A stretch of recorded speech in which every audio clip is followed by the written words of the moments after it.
You're listening to the Passionate Proof podcast, where we bring you empowering episodes on manifestation, mindset, and so much more to discover, find, or fuel your passion. I'm your host, Ellie Hendricks, and my mission is to enable you to be the proof to your passion and make it your paycheck.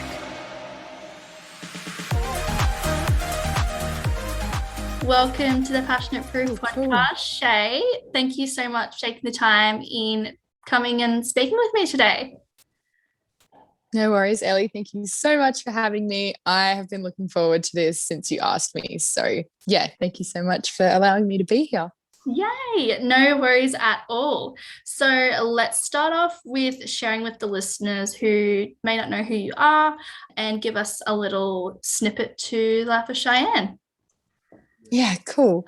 So my name is Cheyenne and I am a women's wellbeing and life coach, and I'm the creator of the business Fuel Your Own Life.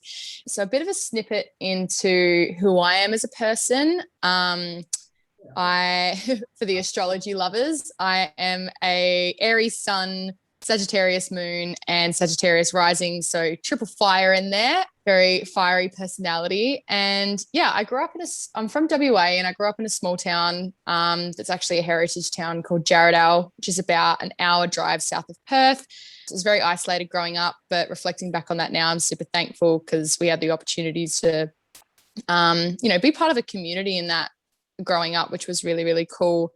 And yeah, I've always, ever since I was little, I've always kind of felt like the black sheep and had this really strong intuitive feeling that there's so much more to this life. Like, I couldn't language it when I was younger. It was just a feeling. And it's been really cool because as I've gotten older, I've learned to really work with that and trust that more, which is, I guess, why I am who I am and where I am now. But it definitely took me a long time to get there. So I experienced a lot of anxiety and depression growing up.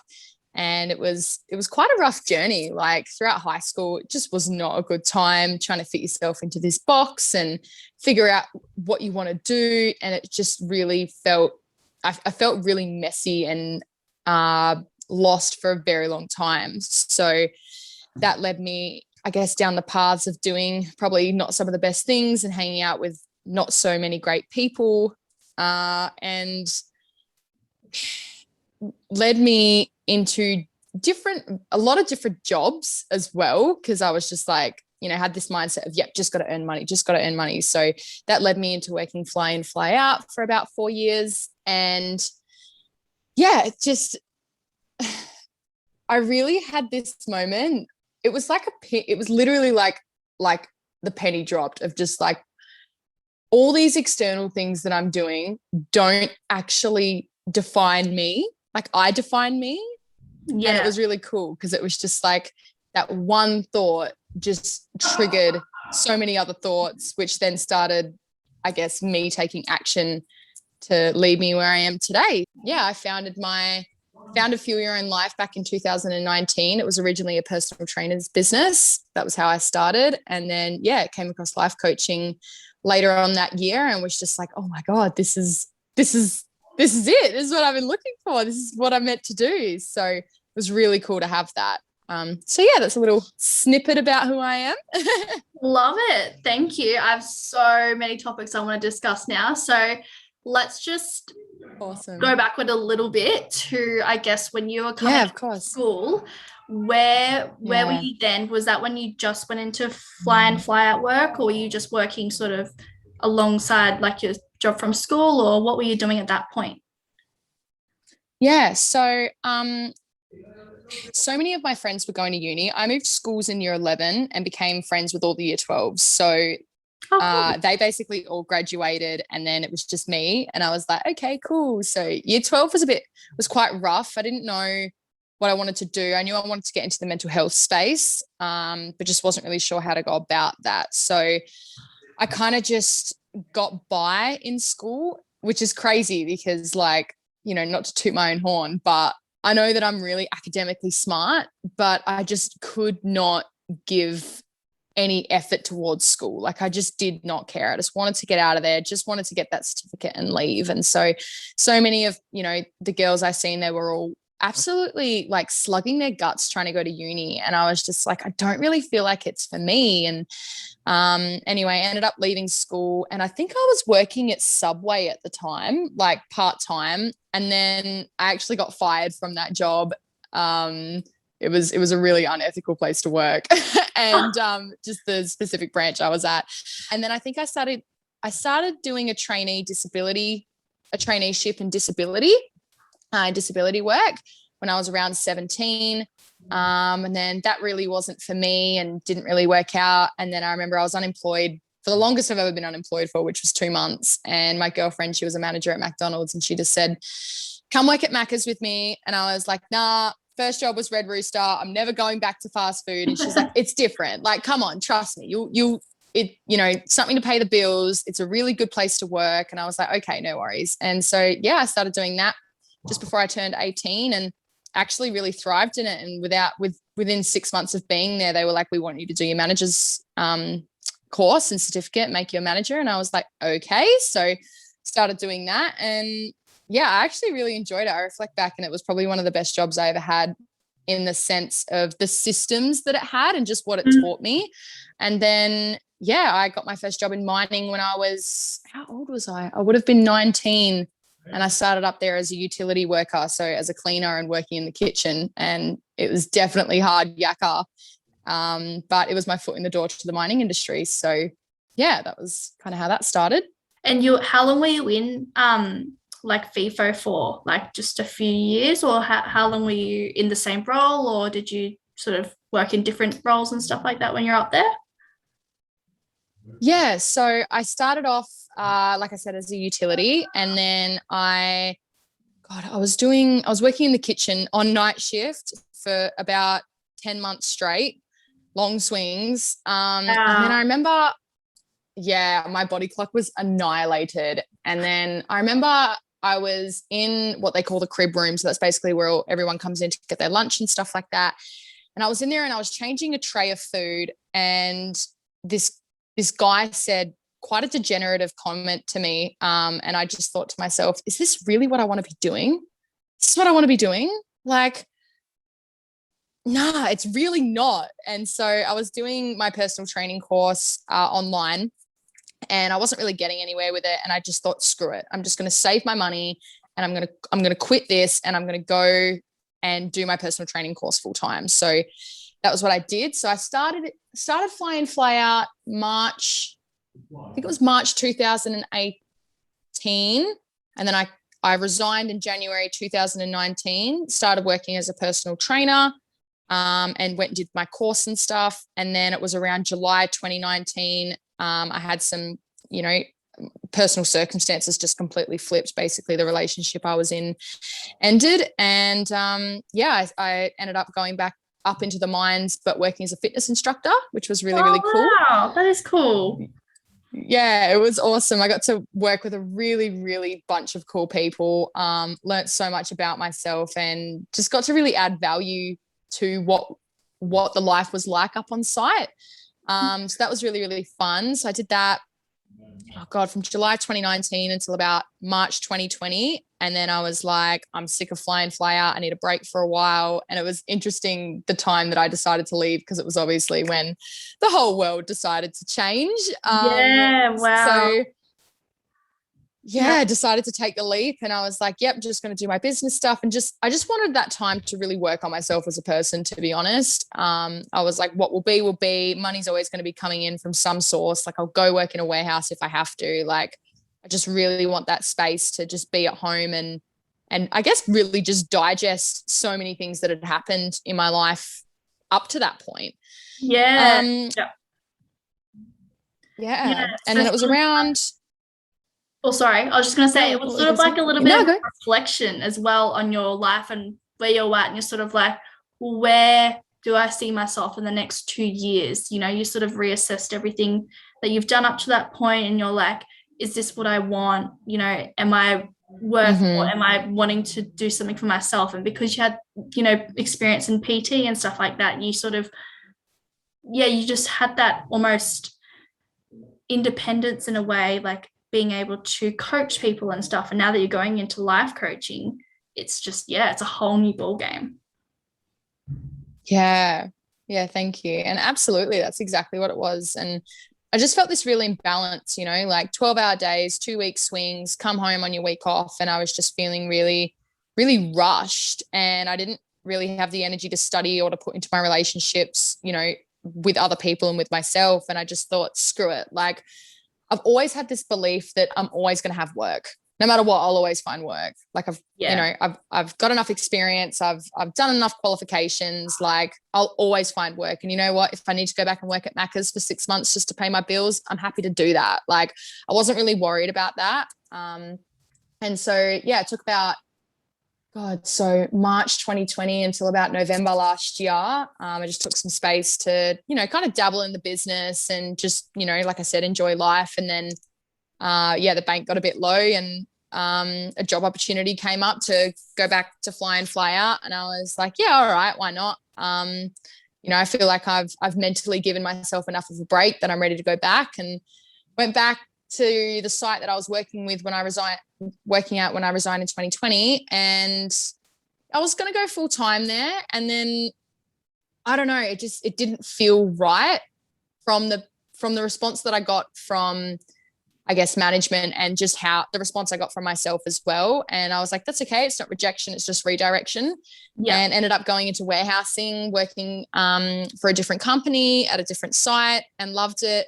But my body just broke down. Basically, it was like, you're not meant to do this. You're not meant to be here. This doesn't align with you anymore. You know, you did what you had to do to build the bank, and now it's time to really reassess where you are and what you want. And it was I want to say midlife crisis, but obviously I'm not midway through my life yet. And it was just this moment of like, what am I doing? What do I want? And it was a big slap in the face. And yeah, made the decision back in February this year to quit and come back to Perth and just really, again, build myself and build my business. And because I know that this is what I want long term. Yeah. So, yeah. So interesting, because how different was it going back during COVID too? Like, was it different, I guess, within the restrictions and stuff and the people there? Yeah. Was it much different in that sort of aspect and the role and stuff like that? Yeah, it was very different, especially when I was in warehousing. Basically, I was up there for a lockdown. We're on night shift, and I was up there for a lockdown. And I'd landed the roster of week on, week off, which was awesome. That was why I took the job. And they basically said, you have to stay for an extra week. And I was like, what do you mean? And they're like, well, this is how it is, so you have to stay. And just that feeling of being stuck somewhere and not being able to leave triggered me so much. And I just really wanted to come home. And the fact that I didn't feel as though I was in control of that, was really triggering for my anxiety. And I thought, okay, well, you're being presented with an option, with a choice right now. You can either evolve or repeat, and you can, you know, repeat the same pattern of coming back here and possibly being put in the same situation, or you can evolve and go and do something and basically be your own boss, so that this isn't a situation that you have to go through again. And, you know, just another thing was, we were going to have to start having PCR tests done to be able to get on the plane to fly up to site. And I didn't feel comfortable doing that. And so I thought, I don't want to get myself in a position financially where I'm so reliant on this income that I'm forced to do things that I don't feel comfortable doing. So that was the real leverage point for me, of just being like, okay, so that means you need to leave. I don't expect them to change, but I can change. So I did. I guess we'll touch a little bit more on your coaching experience from, I guess, the start of this year. So how did you find out about it? What sort of made you want to go into it? So I came across life coaching in, May 2019.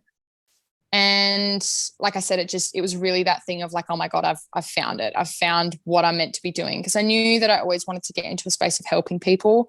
I started seeing my first counselor when I was about 12, because I was really, really struggling. You know, I was really struggling with self-esteem. I was struggling with managing my emotions, all these things. And seen a counselor and a social worker up until I was about 17, and I'm really thankful because they really helped me at the time. However, looking back on it now, I feel like they didn't quite give me what I needed. It was a very clinical approach of, okay, you're feeling sad, here's some medication, keep coming back to us. It didn't give me an opportunity. I guess they didn't give me the opportunity to look at the big picture. And that was what I loved about coaching. It was that really holistic approach of like, every single person goes through things. Every single person experiences anxiety. Every single person can experience deep feelings of sadness. So let's start normalizing that and actually give useful tools that are going to help, that are going to allow you to feel equipped when those situations arise, instead of just becoming reliant on a medication for however long you're on it. And this isn't me dissing that. This isn't me shaming that at all, because it was a big part of my life. I just wish that I knew what I know now. And I wish that life coaching was something that I stumbled across, or that was in my awareness when I was 12, 13, 14, because I feel like my journey would have been completely different. And I guess that's why I'm in this space now, is because I really feel like there's a gap between mental health and physical health. And I feel like we need to start bringing the two together and working them together, because that's the magic in it. It really, really is.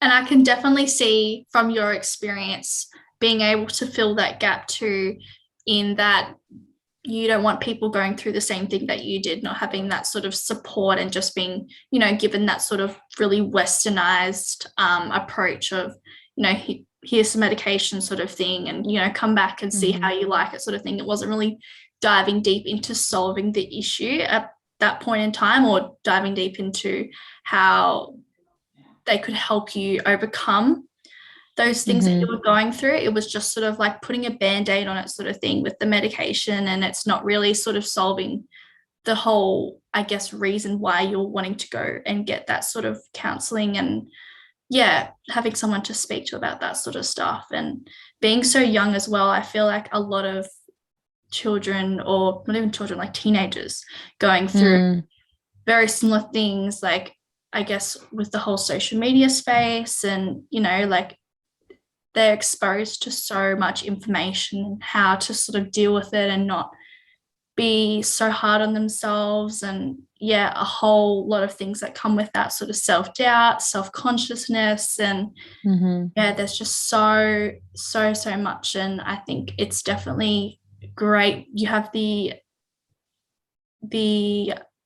what's the word, like the background knowledge in it, and then the ability to help someone in a situation like that. I just think that's just so nice, and being able to just help someone that when you needed them back in your time.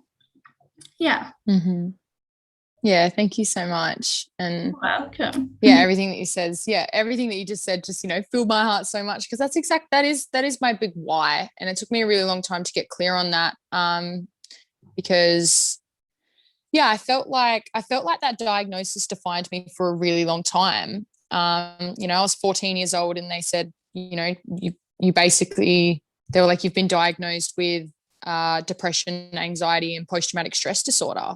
And it was like, holy shit, like, what does that mean for me now? What, I'm the girl with anxiety, or I'm the girl with depression, and I had quite a bad run with antidepressants when I was first put on them. I had a really bad experience. I had a lot of hallucinations and really bad sleep, and it made everything so much worse. Suicidal thoughts got so much worse, anxiety got so much worse, and then had a traumatic experience actually happen to me, and ended up going to the hospital about that, and they reassessed where I was, and that was when I started seeing another social worker. And they basically said to me, look, we're going to put you back on medication. And I just remember thinking, I just said to them, I said, no, I'm not ever going back on that. And they're like, we understand that you had a bad experience, but it's going to be different this time. And I was like, okay. And I was kind of open to it, because I guess they made me believe that I needed it. that I needed it to be okay, that I needed it because I couldn't handle things on my own. Yeah. And I think that, antidepressants and antipsychotic drugs definitely have their place. I think they can definitely help minimize the intensity of what people are feeling if things are definitely out of control.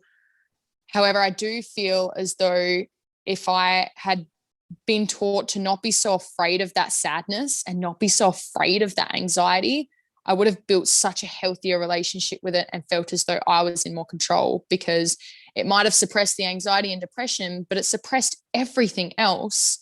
It suppressed happiness, and it suppressed love and connection and pleasure and all these areas of my life that were affected because of my medication. And, I was on that for about 9 years. And since coming off it, my life, it's like, I can't explain it. It's like when you're inside constantly and it's stormy and it's really, really rainy, and then you finally get a sunny day and you go outside and feel the sunshine on your face and you feel the grass under your toes. Like you actually feel alive. And, I'm still going through the process of withdrawal from that medication because it was in my system for such a long time and it affects so many different parts of your body. And like you said, if I can use my experience to help educate people in a way of actually giving them tools that really work in a way that's not medication, to actually, so they can become self-reliant rather than relying on something external and feeling like they need this thing to get through life. Because,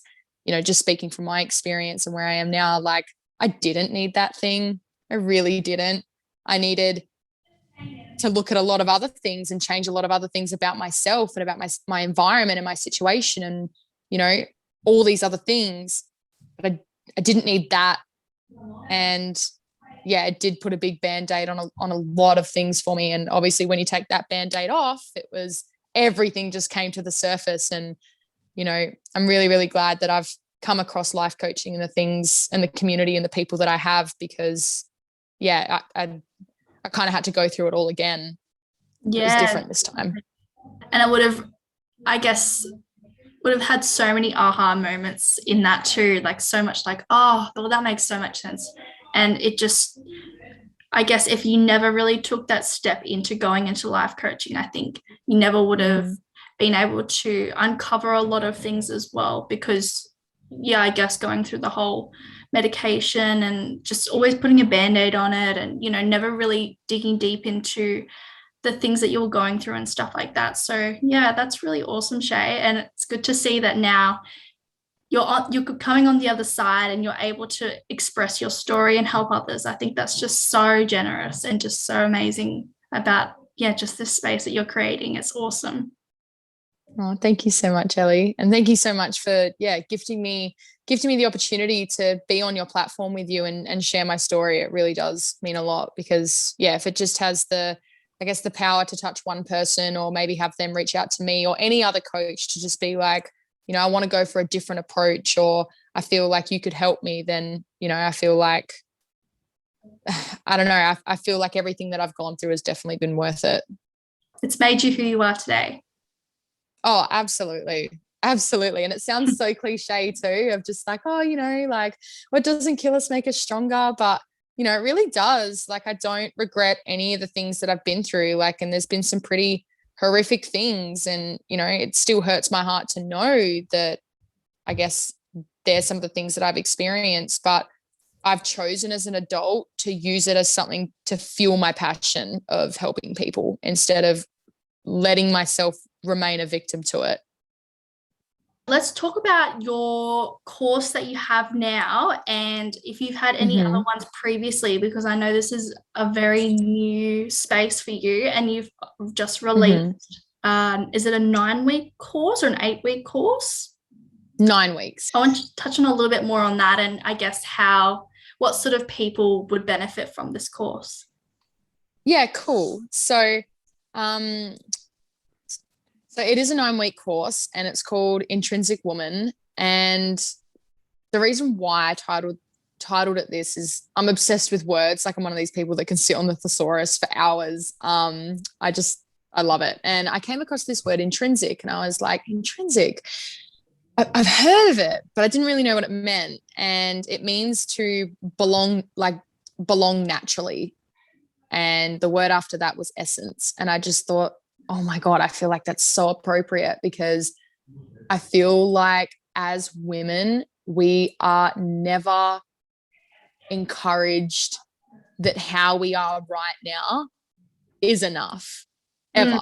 We're always taught that we're not enough. We need to look a certain way. We need to act a certain way. We need to have the latest thing or whatever. And I just thought, oh my God, like this just fits so appropriately for this program, because intrinsic, like I want to help women come home to themselves and belong naturally in who they already are. And yeah, I just felt it was really, really appropriate, and it just lit me up, and I can feel it now, because even just that word, like intrinsic, I'm just like, oh my God, it's like, it's electrifying. Like I love it.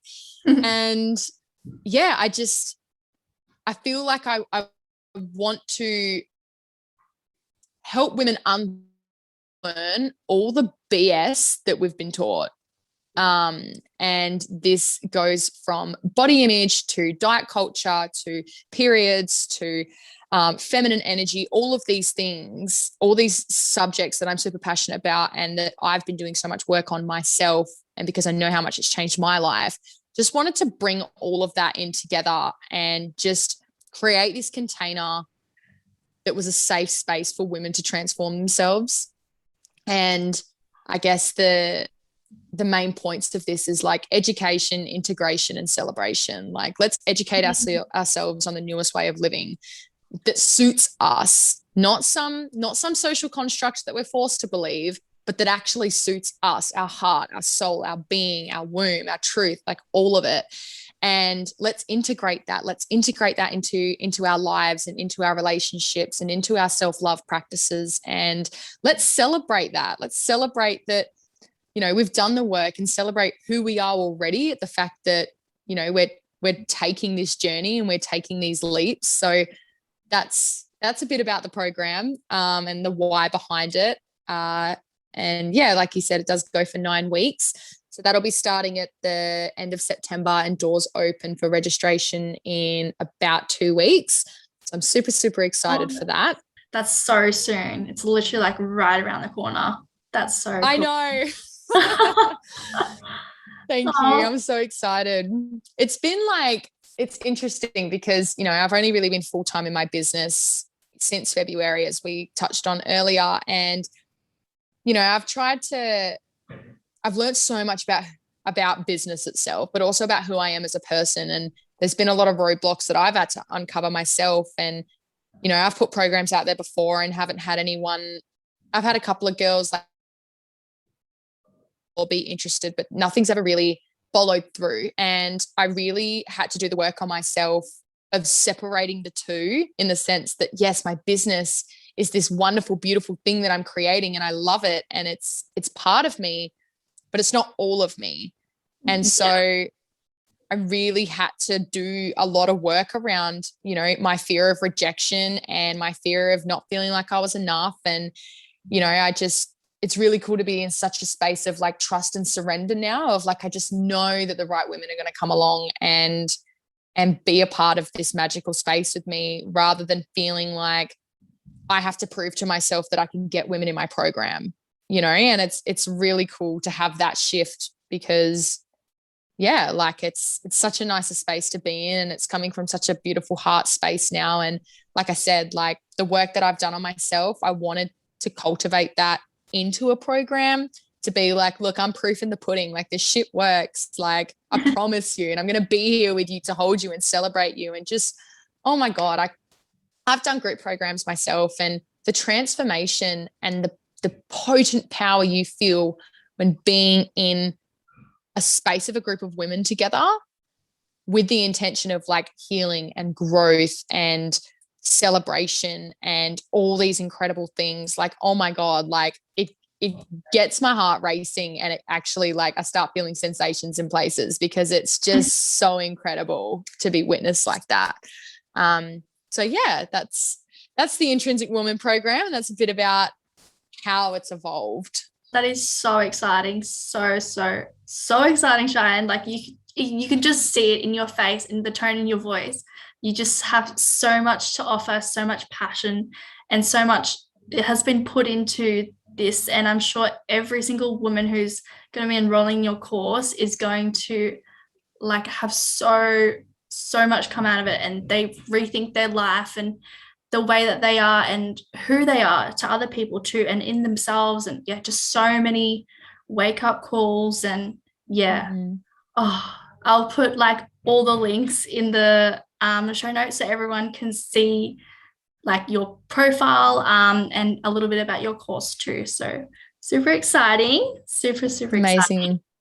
Awesome. Thank you, Ellie. Thank you. And yeah, thank you for asking me the questions to allow me to just flow and express what's present for me right now, in my business and in my life. And it's cool to be in such a space of reflection because it gives me that, I guess, that warm hug of just being like, girl, look how far you've come, instead of, I used to be in such a space of, I wish I was further. I'm on a timeline. Oh, look at all these other coaches that are doing this, this, and this. And now I'm just in such a space of like, I'm staying in my lane because my lane's friggin' awesome. And, I'm showing up, I'm taking inspired action. I'm living in alignment with myself. Like, what's the rush? It really is about the journey. Yeah. It's really not about the destination, because I even think that, when I go up to visit my family and stuff, I mean, they're 2 hours away and I drive along, and I used to just be like, oh, come on, I got to get to here by here. And now I don't even say what time I'm going to be there. I'm just like, because if I want to stop somewhere, or if I want to, like pull over and look at the view, or I want to moo at some cows on the way, like, I have time to do all of that. And it's about the journey of getting there and having a car concert and, just being free, like all of it. And I just use that analogy because I feel like that in my life at the moment, and it's really cool. So yeah, thank you for providing the space for me to do that and share that. Yeah, you're so welcome. You're so welcome. And you're only in competition with yourself. Like, you don't have to feel like you have to prove yourself to anyone. You're in competition with yourself and living life on your terms. And I just think that is so powerful. Like, a lot of people feel like they have to, work their way up in their career, or, just always, I mean, there's nothing wrong with that, but like, I feel like as long as you're living your most authentic life, because we only really get one, that's really the key thing, like living life on your terms. Like, I mean, it's probably harder said than done for a lot of people, especially in uncertain times like COVID and stuff like that. But the way you just like present yourself and so much passion that you have for the life that you're living, it's just so electric. I love it so much. Thank you. Thank you, Ellie. Well.